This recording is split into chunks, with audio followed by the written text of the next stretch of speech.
Good morning once again, my dear brothers and sisters. Talagang nakakatuwa po na magkakita-kita tayo muli sa pananambadahan sa ating Panginoon. No? Purihin ng Diyos. At muli, isang kagalakan na ako po'y gamitin ng Diyos sa umagang ito para ibahagi ang kanyang mga salita. Sige po, tayo po tumayong lahat at manalangin po.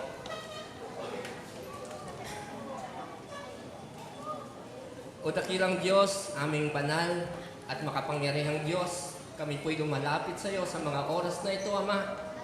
Kayo po'y aming pinapapurihan, pinaparangalan at pinadakila sa lugar na ito. Paghaharian mo po ang tahanan na ito, ang iyong sambahang ito, Ama. Samahan mo kami sa pananambahan at naway kagalakan mo ang aming mga awitin, mga mensahe at panalangin dahil ikaw po ang aming Diyos na dakila at banal. Salamat po sa pagkakataong ito, sa umagang ito, na kami po'y narito, sama-sama para kayo parangalan at papurihan. Salamat sa inyong paggabay, pag-iingat. Salamat sa mga pagpapagaling mo ng aming mga karamdaman, Ama. At sa umagang ito, nais namin samahan mo kami sa umagang ito.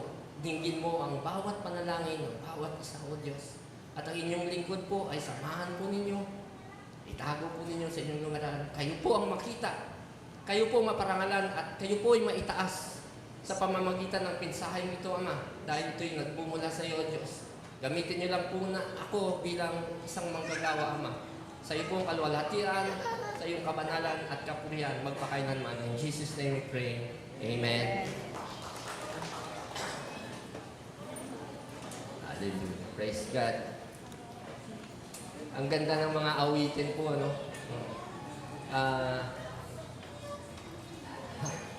Hallelujah. So yung, naalala na, una natin kinanta, Arise, Shine. Brother, karugto nga ito na mensahe. Naalala niyo po yung mensahe ko, Arise, Shine. At sa huli, sabi ko, live your brightest life now. So yun po yung pag-aaralan natin at pag-uusapan natin. How to live a brighter life. Amen? Pakita mo natin. Live a brighter life. No? Doon sa sa itinuro sa atin ni Jesus Christ na panalangin, yung Lord's Prayer. Diba? Alam ko lahat to kabisado. Sabi kasi doon, di ba? Our Father in heaven, hallowed be your name. Your kingdom come. Your will be done. Saan? On earth as it is in heaven. Tama? So your kingdom come, your will be done, saan? On heaven. Ibig sabihin, kahit nandito tayo sa bundon ito, sa earth, kaya nating mabuhay gaya na sa kaharian ng Diyos. Amen? Kaya pinangamakatan ko, live a brighter life. Di ba? Kapag na kay Kristo tayo, di ba may kaliwanagan ang buhay? At yung testimony kanina, di ba? Ang sarap mag-enjoy sa Boracay na walang binabayaran. Bakit? Wala? Wala? Di ba? Di ba? Yun ang binibigay ng Diyos sa atin, kasiyahan. No? Sabi, doon daw sa kaharian ng Diyos, sabi nila, hindi naman tayo nakapunta pa sa langit lahat, ano? Pero isa lang ako sigurado, sa pamamagitan ng Biblia, mayroong kapayapaan. Di ba? Mayroong pag-ibig at kasiyahan. Tama? Sigurado ako doon. Sa heaven, mayroong peace, love, and joy. So yung na-enjoy natin ngayon, na-enjoy ko, nagkaroon lang ng medal yung anak ko. That's joy. Di ba? It's a grace of God. So, sino bang hindi masaya kapag ang anak nyo ay mayroong award? Di ba? Lahat tayo? Di ba? It's joy. Kapag ikaw ay may problema sa di ba nagbibigay yun ng pag-aalala. Kunyari, may mga problema sa due date o nagbibigay ng pag-aalala. Pero sa heaven, wala na daw yun. Wala nang kaguluhan. Wala na. Papawiin na nga lahat ng Lord. Karamdaman, wala na rin. No? Oo. So, ibig sabihin, sabi dito sa lupa, Pastor, hindi ka naman pwede walang karamdaman. Oo, totoo. Totoo naman yon. Kasi lahat naman tayo mamamatay. Para makapunta sa totoong langit, dapat dumaan sa pagkamatay. Bago ka magkamatay, magkasakit ka muna. Tama. Pero, mayroon kang kapayapaan kahit dumaan ka sa mga ganun. Kasi may pangako ang Diyos eh. Tama? Pangako niya eh. Diba? May pangako ang Diyos na sa pamamagitan ng pananampalataya natin, tayo maliligtas. Pinangahawakan natin yan. Tama? Okay. So, sabi doon, paano tayo mamumuhay ng may kaliwanagan ng buhay? Tayo, ang dami nating pangarap sa buhay. Ang dami nating gusto. Ang nating nais. Pero ano ba ang nais ng Diyos? Paano ba tayo mamuhay ng may kaliwanagan sa buhay? Live a brighter life. Okay. Buksan po ninyo ang inyong Biblia sa Colossians. Ayan, makikita nyo po, Colossians chapter 3, verse 1 to 4. Anong sabi? Sabi na, doon lang ako, para hindi na ako magpasalita. Since then, you have been raised with Christ. Seek the things that are above, where Christ is seated at the right hand of God. Pangalawang punto. Set your minds on things above, not on earthly things. For you died, and your life is now hidden with Christ in God. When Christ, who is in your life, nakay-Kristo na kayo, appears, then you also will appear with Him in glory. Amen? Palakpakan ho natin ang Panginoon. Di ba? May kaliwanagan ng buhay. Di ba? Kung nakay-Kristo ka, yung buhay mo doon will appears also with Him in glory. Napakaliwanag. So, sa nabasa nating talata, 2 punto ang sinasabi ni Apostol Pablo. Dinagdagan ko lang ng isa. Pero kung kulang ako sa oras, hindi ko na itatalakayin yung pangatlo. Pero sabi dyan, 2. Sabi dyan, seek. Sabi sa 3:1, sabi niya, seek the things that are above. Okay? Sige. Ito po, pag-usapan natin. Paano nga ba natin? Sabi niya. Okay. Sabi doon, seek the things that are above. Paano? Sabi dito, fix your eyes on things that unseen. Amen? Ano-ano ba yon yung mga hindi natin nakikita? Yung mga pangarap natin, hindi pa naman natin nakakamtan eh, di ba? Pangarap pa lang yon, hindi pa nagaganap. Tama? So, wala pa. Di ba? Sabi niya, fix your eyes doon. Para kang nasa isang karera, sa marathon. Ang nasa isip mo, matapos mo ang takbuhin. Tama? Pero, along the way, ang daming obstacle. Tama? Tama. Diba? Sa buhay, ganun din. Gusto ko makatapos ang anak ko. Pero ang daming problema along the way. Di ba? Di ba? Along the way, naniniwala kang, I can do all things through Christ. Amen? Naniniwala ka. Pero pag dumaan ng pagsubok, sabi, ayaw ko na, Lord. Gusto ko nang mamatay. Kunin mo na ako, Lord. Ang hirap ng buhay. Pero naniniwala ka, I can do all things. Diba? So connected ba sa faith? Kung may pananampalataya ka, Kristo, contradicting. Tama? So anong sinasabi nito? Fix your eyes on the things that I've seen. Kung ano man ang pangarap mo sa mga anak mo, ano man ang pangarap sa buhay mo, panghawakan mo, sa pamamagitan ng pananampalataya, doon ka tumingin.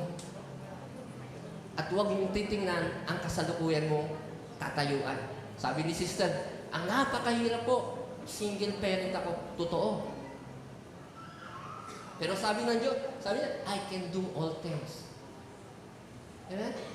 Kapon, mayroon akong kasyeran. Sabi niya sa akin, 6 daw silang magkakapatid. 6 years old pa lang siya, namatay ng tatay niya. Napakahirap daw talaga ng buhay. Sabi niya, in fact, pasalamat ako sa Diyos, buhay pa kami. Kasi ang nanay niya, naisip lang lasunin silang lahat. Sabay-sabay silang mamatay. Sa hirap ng buhay. 6 magkakapatid, 6 years old siya, hindi ko alam Basta mga bata pa sila. Sabi niya, mga bata pa kami. So, bilang single parent, napakahirap po nun. Itaguyod ang 6 na anak. Isa pa nga lang siguro, baka mahirapan ka na. What more 6? Pero nakita mo, kasama ko siya karang nagkwentuhan, bibili na nga ng kondo eh. So, nakita mo kabutihan ng Diyos. Diba? Nung time na yon, gusto na silang lasunin ng nanay niya dahil sa hirap ng buhay, pero dahil sa kabutihan ng Diyos, nakaraos sila, nalampasan nila yung problema, bibili pa ng kondo. Diba? So, huwag mong tingnan kung ano ang kalagayan mo ngayon. Fix your eyes on the things that are true. Focus on your goals, focus on your plan, focus on your prayer. If you want to live a brighter life, yan po ang panghawakan natin. Mahirap, hindi madali, pero posible kay Kristo. Amen? Palakpakan ho natin ang Panginoon. Next, sabi dyan, live as a new creation. Paano ba mamuhay na may bagong buhay kay Kristo? Kung dati, tinitingnan mo yung problema, ang pahirap. Ngayon, tinitingnan mo ang problema, blessing. Diba? Tama? Kapag may problema, tinitingnan mo ngayon, hinahanap mo yung root cause analysis. Bakit nangyari ito? Anong dahilan bakit nangyari ito? Sunod na tanong, paano ko ba magagamit ang sitwasyon kung makatulong sa akin? Ganun na mag-isip. Live as a new creation. Pag nakita mo problema sa inyo, Lord, bakit ganun? Kristiyano ako, pinahirapan mo ko. Hindi na ganun. Live as a new creation. Pag nakakita ka ng problema, sabihin mo, Lord, thank you. This is my opportunity to shine. Diba? Lord, this is my opportunity. Thank you, Lord. Praise the Lord. This is my opportunity to shine. Amen? Sa negosyo po, para bakit sila lumalago o nagiging patok? Nasusolusyonan nila ang problema ng maraming tao. Tama? Nagdi-deliver sila ng solusyon sa problema ng tao. Kaya, nagtatagumpay sila sa negosyo. As a Christian, dapat ganun din tayo. Mamuhay tayo na may bagong buhay kay Kristo. Iba na tayo mag-isip, positibo na tayo mag-isip. Amen? Parang hindi kayo parang hindi kayo agree. Hindi ba agree? Ito, nasa ano yan di ba? Sa Romans 12, di ba? No, do not conform to the pattern of this world by renewing of your mind. Alam mo yung problema? Ang problema sa atin kasi hindi tayo nakapokus kay Kristo eh. Nakapokus tayo sa earthly desire natin. No? Basahin ko lang dito, wala dyan sa slide ko. Ito sa karugtong ng binasa natin, 4 and 5, tingnan nyo. 5. Sabi 5 and 6 pala to. Sabi dito, put to death. Sabi niya, put to death therefore what is earthly in you. Sabi niya, ano yun? Sexual immorality, impurity, passion on evil desire, and covetousness, whichever is idolatry. Ano man yung mga yun? That is idolatry. Sabi nila na, idolatry lang, yung pagsamba sa Diyos-Diyos. Yung pala yung mga idolatry. Di ba kapag nagde-desire ka, sexual desire, hindi maganda yung nagnanasa ka na eh. So, maliwanag yung sinasabi. So, kung nakay Kristo ka na, you have to live as a new creation. Wala na yung mga gano'n. Kasi yun yung ang mga bagay na nagpapalayo pa sa atin kay Kristo. Yun yung mga bagay na nagiging obstacle ng pangarap natin sa buhay. Amen? Tama. Kapag ka ikaw ay maganda na yung katayuan mo sa buhay, maganda yung relasyon mo sa asawa, tapos nagkaroon ka pa ng other woman, ang finances mo masisira ka. Magkakaproblema ka pa. Yeah?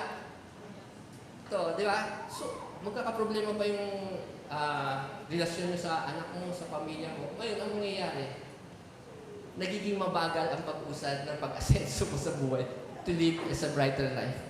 Maari pang masira ang iyong pamilya. Tama? So, as a Christian, you have to live as a new creation. Mamuhay tayo na bagong nilalang na. Bago kay Kristo. Na? Panghawakan natin ang salita ng Diyos. Hindi ho tayo maliligaw. Amen? Next slide po. When seeking things above, clothe yourself with virtues. Ito na yun. Tayo. Ano ba itong bagay na ito? Ito yung mga magaganda. Mga bagay na makakapagpalago sa atin bilang isang Kristiyano. Diba? Sabi dito, Paul encourages focusing on good moral. Good moral qualities, positive characteristics such as honesty, patience, and courage. Tama? So, ang pagiging tapat ay maganda. Kahit nga sabi nila sa may karamdaman, para ka daw magamot, maging tapat ka sa sarili mo, may sakit ka. Kasi habang nadinay mo wala kang sakit, hindi ka magagamot. Diba? Kasi sinasabi mo, wala akong pero may sakit ka na, nakikita na ng doktor. Dinidinay mo lang. Tama? So kung gusto mo gumaling, tanggapin mo may sakit ka at magpagamot ka. Amen? Humingi ka sa Panginoon, humingi ka ng tulong, magagamit ng Diyos ng mga doktor, maayos na kapamaraan ng kagamutan para kayo ay gumaling. Diba? So, ganun pala, sabi ni Kristo. Kasi, yung mga bagay na to, napakalaking bagay. Kapag ito yung ginagawa natin, ano yung sinasabi sa Colossians? Nandyan ba? Colossians 3:12-14? Wala? Wala. Basahin ko na lang. Nandiyan naman yung Bible nyo, basahin nyo na lang. Ano sabi sa Colossians chapter 3, verse 12-14? 3:12. Ito. Put on then as God's chosen one, holy and beloved, compassion heart, kindness, humility, and meekness, and patience. O, diba? Napakaliwanag. So, yun. Clothe yourself as virtues. Mayroong kababaang loob. So, paano ba? Mamuhay tayo ng simple lang. Huwag masyadong mayabang. Kung meron na tayo, i-enjoy lang natin yan.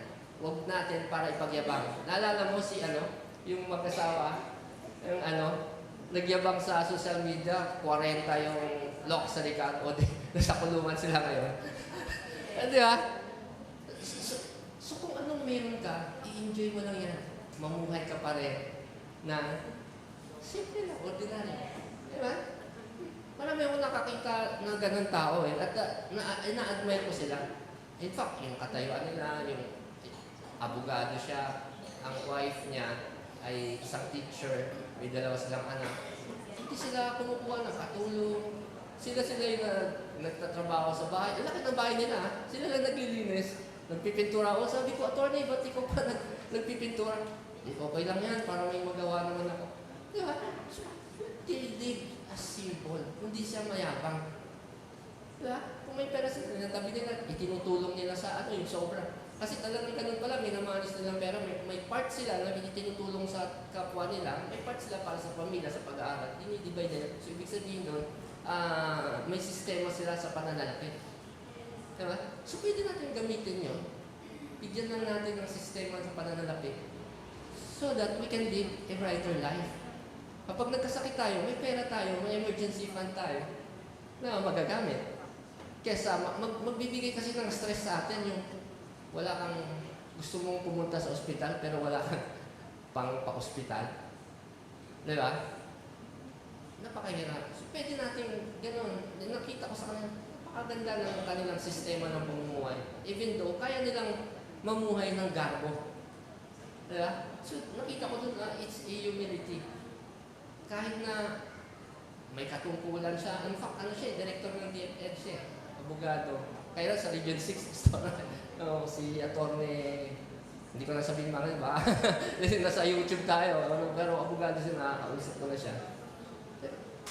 Bumibilib ako sa kanilang simpleng pamumuhay. Kaya, ito rin tinuturo sa atin. Watch yourself with this. We have to work excellently with humility. Diba? Be patient. Sabi niya, be patient. Kahit mahirap yung pinagdadaanan mo, kapatid, panghawakan mo ang pangako ng Diyos. Magpatuloy ka. Nadapa ka ng 10 beses, bumangon ka, 11. Diba? Oo. Panatiliin mo ang magiging magandang relasyon sa kapitbahay mo. Kung marami ka ngayong ulam, ibahagi mo. Maniwala ka, darating ang panahon, ikaw din mangangailangan. Kapag nag-develop ka ng magandang relasyon, maniwala ka, kapatid, hindi ka rin mahirapan pagdating. Kasi tinutulungan ni Solomon yan, di ba? Sabi niya, mainam ang dalawa kaysa isa. Bakit? Pag ikaw nadapa, may babangon sa'yo. Totoo yun. Hindi natin alam kung anong sakuna ang darating sa buhay natin. In fact, kami, tinatamaan ngayon sa crisis ngayon. Kasi nasa transport business kami. Mataas ang gasolina. Hirap na hirap kami ngayon kumita. Pero salamat sa Panginoon. Kasi, di ba, mayroon kaming mga kaibigan, mga kumare. Diba? Na talagang, salamat sa buro. May nagregalo sa amin ng aking kumare. Salamat na, so ganun, kapag mga ganun, nag-create tayo ng magandang relationship sa ating mga kapatiran, pagdating ng time na ikaw naman dumapa, may babangon sa'yo. Amen? So, watch yourself with virtues. Yan lang. Diba?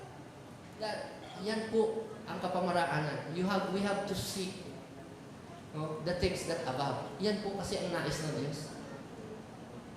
Yan po ang nais ng Diyos para sa bawat isang mananampalataya at naniniwala kay Kristo. Amen? So, yun po yung unang punto, sabi ni Pablo. Second, sabi diyon,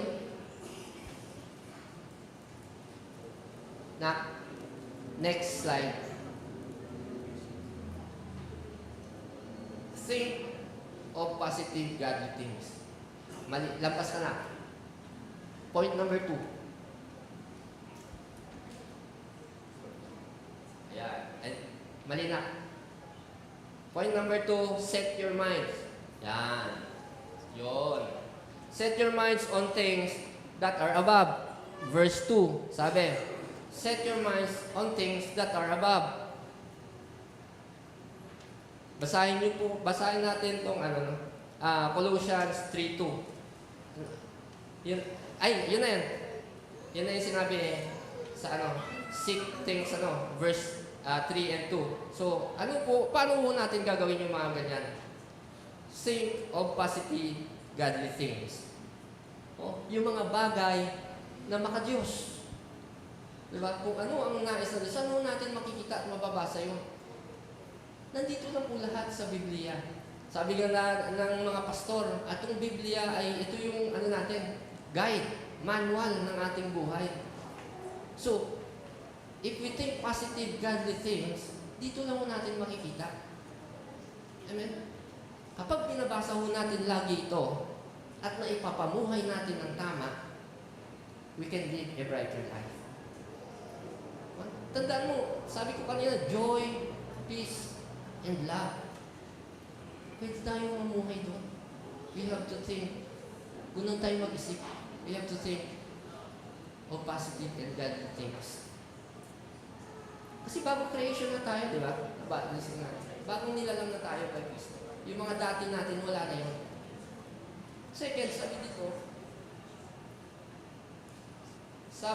dito, form the mind of Christ.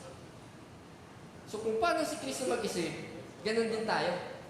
Naalala mo nung tenes si Jesus Christ, nung 40 days siya nag-fasting. After nung debates, tenes siya ng evil. Sabi niya, di ba, kapag ikaw ay, di ba, kunin mo to yung bato at gawin mong tinapay. At lahat to'y bibigay sa'yo. Sabi na hindi lahat na hindi lang nabubuhay ang tao sa tinapay, kundi sa bawat salita. Di ba? So, 3 beses sa tinim, pero iba na siya mag-isip. Sabi ni Kristo, dapat ganun din tayo mag-isip. Diba? Kagaya ni Kristo. Bilang mananampalataya, ibinigay na natin ang buhay natin kay Kristo. Kung ano ang buhay na nais ni Kristo sa buhay natin, ganun na tayo mag-isip, ganun na tayo mabuhay. Tama? Punong-puno na tayo ng pag-ibig para magkaroon tayo ng kapayapaan at kasiyahan sa mundong ito. Hindi madali mamuhay sa mundong ito. Kung malayo tayo kay Kristo, magiging mahirap ang buhay natin dito. Pero kung tayo ay tunay at ganap na inahandog na natin ang buhay natin sa Diyos, magiging magaan po ang lahat. Nandito ang instruction ng Panginoon. Nandyan na, available na yan. Basahin nyo lang, i-apply nyo lang, we can live a brighter life. Okay? Next po. Mali. C.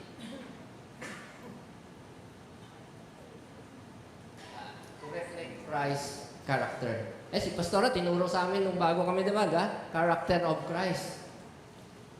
O tinuturo. So, paano ba ang character ni Christ? Diba? Sabi dito,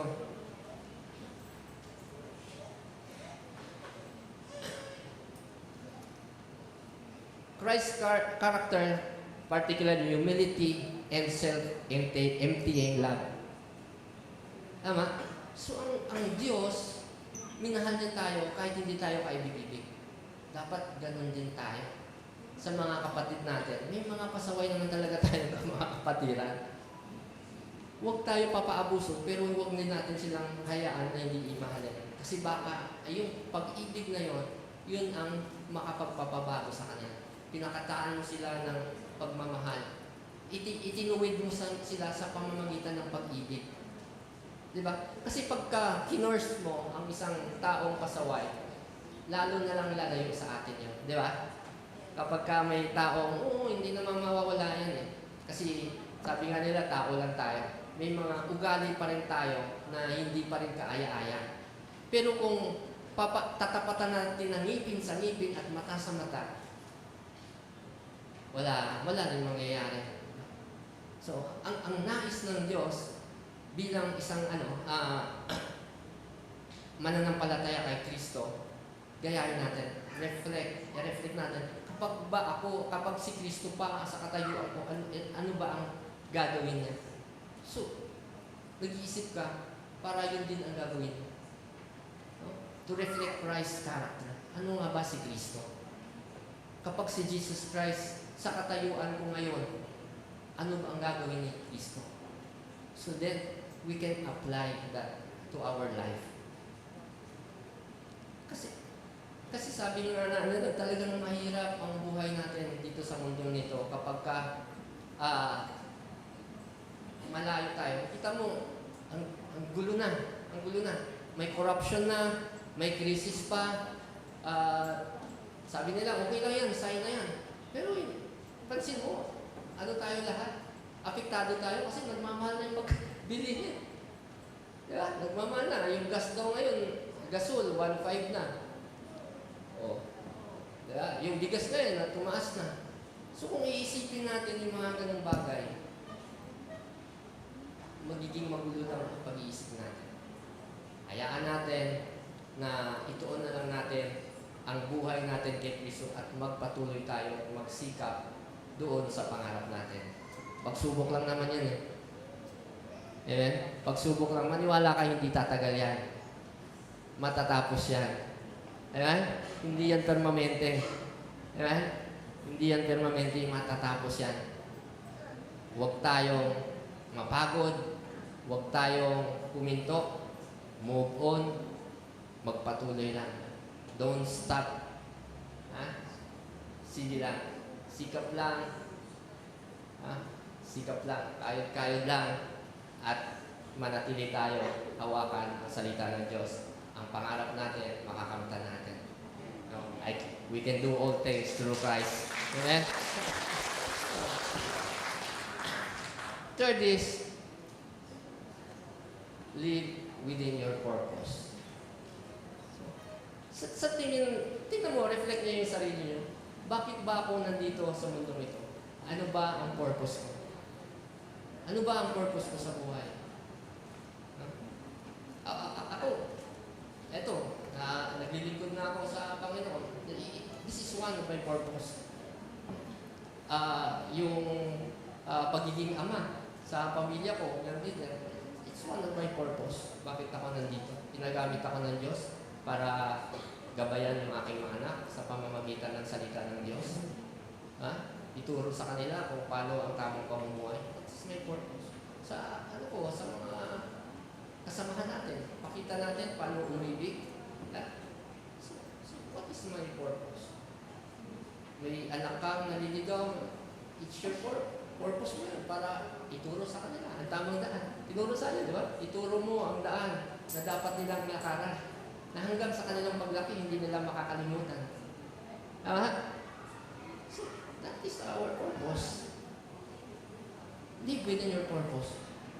Tanungin niyo sa Lord, Lord, bigyan mo ko ng wisdom and knowledge to know my purpose in life. Let us live within our purpose. Tiyak yan. Hindi yan mayroon niyang dahilan kung bakit ka nandito. Kasi yung mga wala ng purpose sa buhay, pinanganak pa lang, namatay na eh. Di ba? Nabalitaan kayo, di ba? Nanganak, hindi na siya nabuhay. Pero ikaw, nabuhay pa, ibig sabihin, may dahilan at may plano ng Diyos sa buhay mo. Tama? Ngayon, tanungin mo sarili mo. Nandito ba ako para lang maglasing? Yeah? Nandito ba ako para pa-scatter lang? Nandito ba ako para wala lang? Enjoy lang life. Diba? Enjoy lang. Happy go lucky. Yun lang ba ang buhay? Diba? Nasa iyong mga kamay nakasalalay. That's ang sabi ng Diyos, you have to live within your purpose. Okay? Paano ba yun? Proclaim the gospel of God. That's number one. Sabi doon, di ba? Go and preach the gospel to all nations. That is our purpose. Number one yan. Para ang isang taong mabago, kailangan niyang salita ng Diyos. Kailangan niyang tanggapin si Kristo bilang kanyang Diyos at kanyang tagapagligtas. Amen? Pag wala pong proclamation ng gospel, walang makakarinig, walang mababago. This is our purpose as a Christian. As a Christian, as a believer of God, proclaim the gospel of God. Amen? Huwag tayong mapagod, huwag gumawa tayo ng kapamaraanan kung paano natin magamit yung purpose natin sa pagbahagi ng salita ng Diyos. Nasaan ka man, ano ka man. Pero ako, hindi ko nire-recommend na tumayo kayo sa kalsada. Mas maganda, magyaya ka magkape. Kwentuhan kayo. I-share mo ang bagong buhay mo kay Kristo. Diba? Gumawa ka ng mabuti sa kapwa natin. It's one. Diba? Kasi kapag ka nagsasalita ka lang sa kalye, parang hindi ka na-appreciate ng tao. Minsan, naalala ko, wala po kay Kristo. Narinig ko yung mga nagsasalita sa, nasa isip ko, baliw sila eh. Hindi, totoo. Di ba? Nasa isip ko noon, nangihingi na ng pera. Kasi di ba, nangihingi sila ng pera. So, ginagamit nila yung salita ng Diyos para manghingi ng pera. Pero, although mali ako, siguro, mali ako doon. Pero I don't recommend sa ganong kapamaraanan para ibahagi ang gospel ng salita ng Diyos. Kasi nga, yung impact, hindi siya ganun kalaki. Yung percentage ng impact na maranasan ng tao. Kasi, example, kapag ang isang tao may kailangan, ano man yung kailangan niya, tapos ang ibabahagi mo salita ng Diyos, hindi niya ma-appreciate. Pero if you act according sa pangangailangan niya, mas ma-appreciate ng tao. Sabihin niya nun, tunay na anak ng Diyos ito. Yeah? Kasi ipinamumuhay niya ang salita ng Diyos. Tama? So, proclaim the gospel of God. Amen? Yung gospel na nabasa mo, ipamuhay mo, maranasan ng kapatid mo o kahit hindi mo pa kapatid, maniniwala na yun sa Diyos. Tama? Second,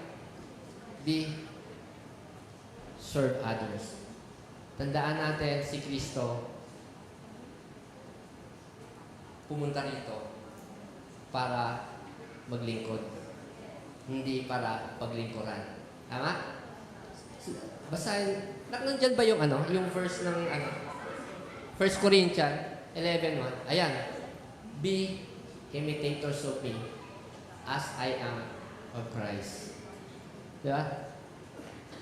Gayahin natin daw. Diba? Imitators, para kang mag-create ng kapareho mo. Kung ikaw ay kay Kristo ka, nag-create ka ng panibagong tao. No? Nag-imitate ka, ginagaya mo, gagayahin mo. No? Si Apostol Pablo nasabi, be imitators of me as I am of Christ. So sa pamamagitan ng paglilingkod. Diba? Binigay natin tinanggap natin si Kristo bilang ating Diyos at tagapagligtas. Let us serve others. Okay? Next po. Persevere in faith. Yeah? So ano man ngayon, mga kapatid, ang ating pinahawakan, ano man ang pinanampalatayaan natin, ano man ang pinaniniwalaan natin, let us push to that. Press on. Panghawakan natin. Huwag tayo papatalo sa mga sirkumstansya na ating nararanasan. Mahirap po, mabigat, pero sabi diyan, press on towards the goal. Diba? For the prize of the upward call of God in Christ Jesus. Diba? Press on. Hindi madali, mahirap, pero manatili tayo. Sabi ko nga kanina, ang goal natin doon sa finish line. Kaya di ba, gusto ko yung passage ni Apostol Paul nung siya'y patapos na, di ba? Sabi niya, natapos na daw ang kanyang takbuhin ng may matindi pananampalataya at hindi siya nawalay sa Diyos. Di ba? Sa takbuhin natin sa mundong ito, ang dami nating obstacle na pagdadaanan. Ano man yon, kapatid, huwag tayong bibitaw. Manatili tayo sa presensya ng Diyos at wala nang iba. Kung ano man ang nais natin sa buhay, ano man ang pangarap natin sa sarili natin, sa ating mga anak, sa eskwelahan, yun, sa mga estudyante. Diba? Kung gusto mong maging top 1, kung may pangarap ka, press on. That is your faith, that is your goal. Manatili kay Kristo. Patuloy mong gawin ang mga bagay na nais ni Kristo sa iyo. Diba? So tandaan mo, 3 bagay na yon. You have to seek things that is above. Ano yan? Yeah. Anong meron sa balat? Sabi ko, peace, joy, and love. Yun lang hanapin natin. Tapos, magbago tayo ng pag-iisip and live within your purpose. So, 3 bagay lang na ang nais ng Diyos to live a brighter life. Amen? Palakpakan mo natin ang Panginoon. At sa aking pagtatapos, sabi dito, for as the body without spirit is dead, so faith without work is dead also. Sabi diyan, ganun. Sinabi ko kanina, yung mga mensahe na sinabi ko, walang saysay lahat yon kung hindi natin ipapamuhay.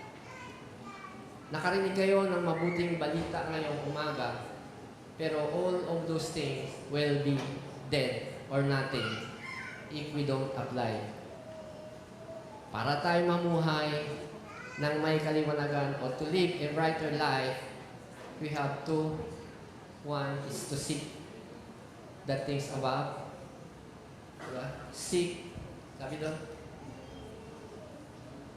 set your minds on things that are above and live within your purpose. Tatlo lang po yun, mga kapatid. Ipamuhay na natin to live a brighter life. Palakpakan natin ang Panginoon. Sige po, tayo po yung manalangin. Tayo po tumayo sa ating pagtatapos. O dakilang Diyos, amang makapangyarihan sa lahat, lubos po kong nagagalak na kayo po'y papurihan at parangalan sa umagang ito sa pamamagitan ng iyong mensahe na ito. Nanawa, ikaw po, Ama, ang kumilos sa bawat isa sa kanilang puso't isipan, Ama, na ang iyong mga salitang ito ay kanilang itago sa kanilang mga puso, Ama. Ikaw po ang kumilos sa bawat isa na ito yung mga salitang ito ay maipamuhay nila. Para po kami may kaliwanagan sa buhay. Para kami po'y mamuhay ng may kapayapaan, kasiyahan, at may pag-ibig sa bawat isa na narito, Ama. Hayaan mong gamitin mo kami sa iyong mga gawain, O Diyos, sa iyong mga nais, ayon sa mga nais mo para sa amin, O Diyos. Ipinagkakaloob namin sa iyo lahat ng mga bagay na nais naming mangyari sa aming buhay. Itinataas namin ito sa iyo dahil ikaw po ang may final say kung ito po ay ipahihintulot mo ninyo. Kaya lubos po namin itong itinataas sa iyo at inilalapit, Ama, na kumilos ka sa aming buhay, sa bawat pangarap ng aking mga kapatid na narito, sa bawat problema na dinadaanan at inahawa at pinagdadaanan, Ama, itinataas po namin sa inyo ito. Sa bawat negosyo, sa bawat pangarap, sa bawat desire ng bawat isa, Ama, itinataas po namin sa inyo sa umagang ito, Ama, dahil ikaw ang Diyos na dakil at mabuti, nakakarinig ng aming mga hinaing. At ikaw din ang Diyos na nagkakaloob na ito, Ama. Kaya sa iyo po namin ipinagkakatiwala ang lahat ng bagay na ito sa aming puso. Ikaw po ang mag-ingat sa aming isipan. Ikaw nga po ang magbago. Hayaan mo na manatili ang pag-ibig at ang iyong spirito sa aming buhay magpakailanman. In Jesus' name we pray. Amen.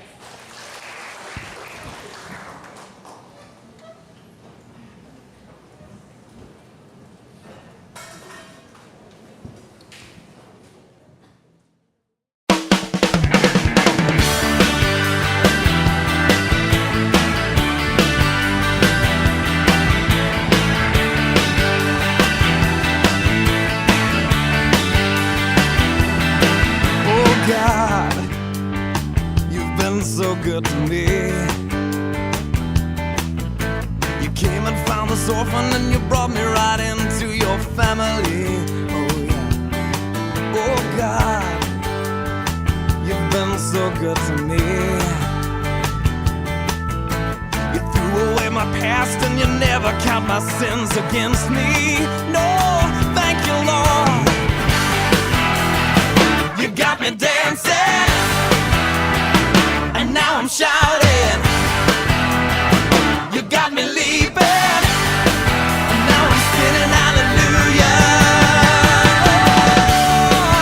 Oh, you're so good to me. You're so good to me. So good to me. Oh God, you've been so good to me. And every day I wake up, I breathe another breath of your mercy. Oh God, you've been so good to me. And my delight is in you, 'cause I know that your hand is upon me. Oh, you got me dancing, and now I'm shouting. You got me leaping,